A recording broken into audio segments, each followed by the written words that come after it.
It's a creature that is responsible for a big part of our food supply, and they are struggling across the country. 8 News Now reporter Brian Will explains what can be done to save the bees and improve your garden along the way.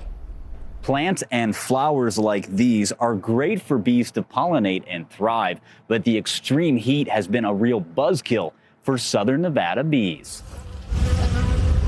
If we didn't have bees, we wouldn't have 1/3 of our food that we eat and save our bees. And that basically affects the honeybee. And the honeybee is our main pollinator because there's so many of them.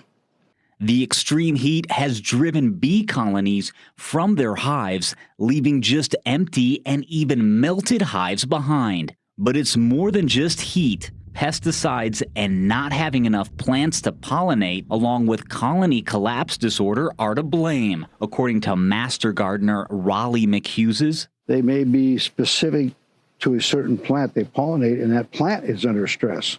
So if that plant goes away, the bee goes with it. So we have to make sure that if they only have certain plants that they pollinate, we maintain those plants.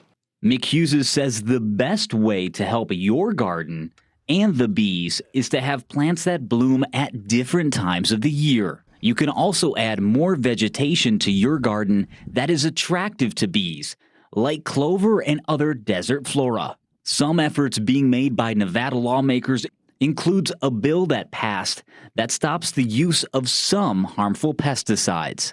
And most recently, the Nevada Department of Wildlife stepped in, adding bees and other insects to its state wildlife action plan. Now, there are some bees to avoid, and that's going to be the invasive Africanized bees, which can be aggressive and dangerous. So it's important to know what's in your garden and around your house.